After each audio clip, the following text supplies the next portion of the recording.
I started in the theatre when I was about 17, not because I wanted to. I was only interested in making movies. From about the age of 10, my only interest was really films, and I wanted to make films. And when I left the university, I went to every film company and said, I want to make a film. But unfortunately, I arrived there about 20 years too early. Because 20 years later, for young people of 17, 18, 19 to make video films is normal. But no, I say 20, it's more, it's about 40 years too early. Because when I was doing this, everybody laughed and closed the doors. They said, we can't give an expensive film to somebody so young. So in despair, I thought, well, if I can't make films, I can make the equivalent of a film on a stage. So I went to theatres, and each big theatre said, we can't let a young man do a production. So I went down, down, down. I was working in a film company just writing commercial films, just 1-minute publicity films. And each time I had a spare moment, like at lunchtime, I would go around the theatre companies. And one day I found a theatre so small. It was just a few times bigger than the table we have in front of us. And there were just room for about 40 people in it. And they had very little money, but everything cost nothing at all. So the woman who ran it looked at me and she said, well, I can afford to take a risk.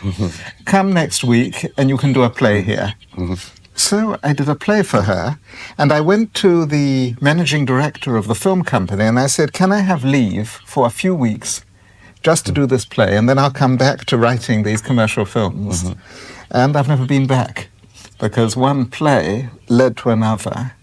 And at the time, the fundamental difference between films and theatre was that because theatre could be made with no money at all, just with human beings, it was always possible to make theatre work.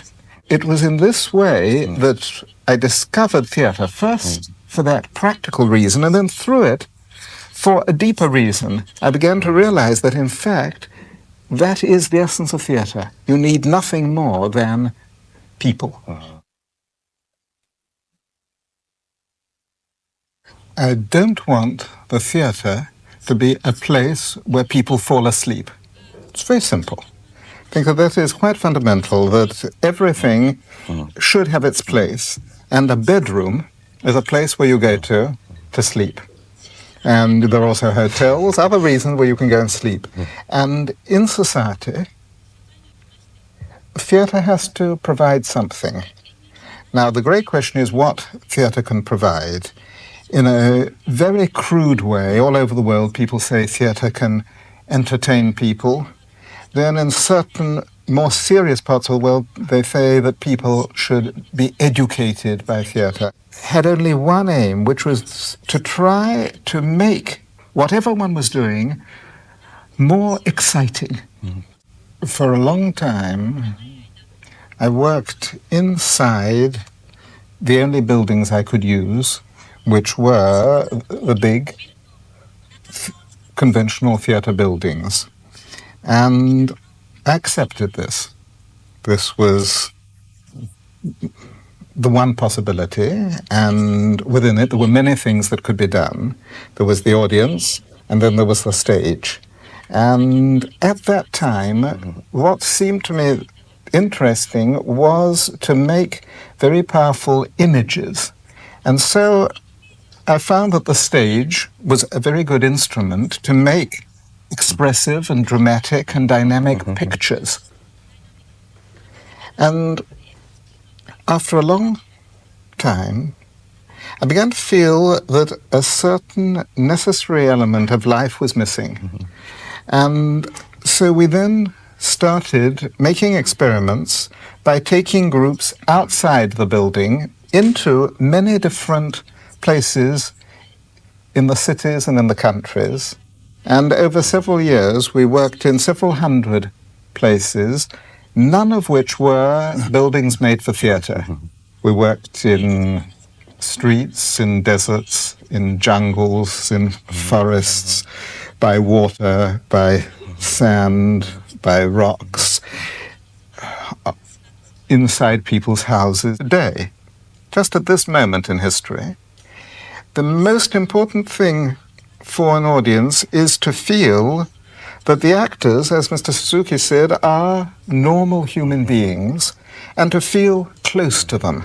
For this, I found that if the surroundings seemed to be not artificial, but made of elements out of the natural world, the natural relationship with the actors is at its strongest. So gradually, following this path, I came back to finding that our need was what we found in the Bouffe du Nord, which was a space that has a very strong feeling because of its bricks, because of its age, of being like somewhere that you could find in the open air, like a ruin that you could find somewhere in the country. There are two quite different ways of creating magic. I don't know if the word can be translated well into Japanese, but by that I mean the sort of poetic impression that astonishes people who go to the theatre. This can be produced in two quite different ways. One way is through what is considered beauty. That means that you make a beautiful building. You put beautiful things. In Europe, you put one form of beautiful chair, and in Japan, you do it in a different way, but you make a beautiful building. Then you get very carefully, you make beautiful objects, the most beautiful objects you can make.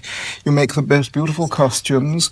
You study the most beautiful movements, and all of this is eventually to make the spectator feel he is lifted out of his world by all these acts of beauty. One can understand this, but there is another direction. The other direction is that you take something very ordinary. You take a glass, and normally a glass is just a glass, and a straw is just a straw. But by the power of the actor's, what you can call his imagination, but what I would really call, by the power of his calling on all his resources, the audience sees this transformed in front of them into something more beautiful than what an artist could make. Now, this is where there is a division today between two forms of theatre. And without criticizing the theatre of aesthetic beauty, I'd say that I don't belong to it. One is looking more for that other form of magic, which is the transformation in front of the audience of something which they would normally take to be banal, and which they actually find is extraordinary, because, in fact, everything in the universe can be extraordinary.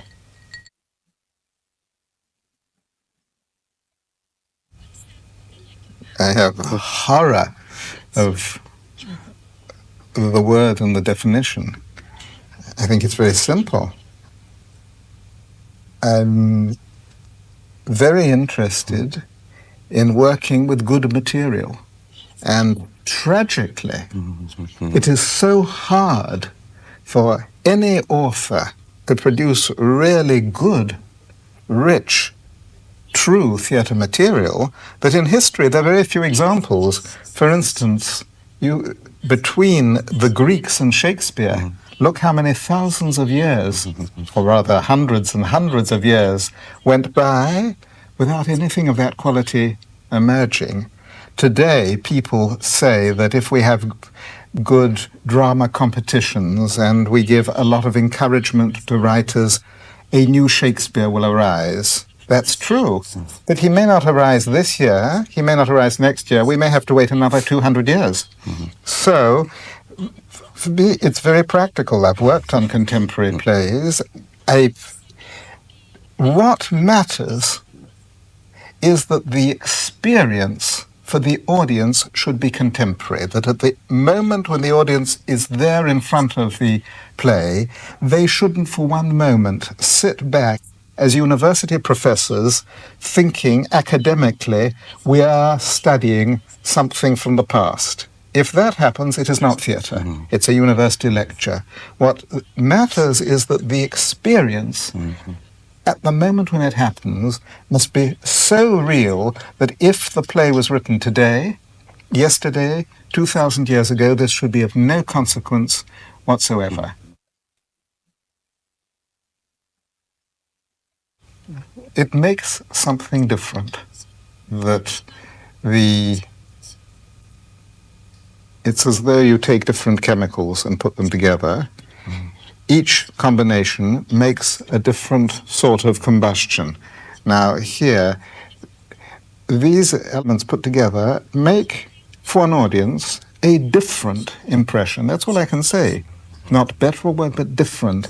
And different in a very simple way. There is something that I think touches an audience quite directly when they see people so different working together and recognize that they themselves contain ways of understanding that are different from what they normally imagine, so that when you see an international group, something in each spectator is opened in a very simple way. It helps him to appreciate with pleasure the differences between people. In a way, it's the opposite of a racist attitude. A racist attitude is that you look at the difference between people with hatred, and that is a basis. The opposite of that is to look at the real differences, and you don't hide them. On the contrary, you make a glory of them. People are different. That makes their interaction strong, and this is a very good thing to proclaim. And that is, I think, really the fundamental nature of an international group. To say, difference is beautiful, to use an old slogan.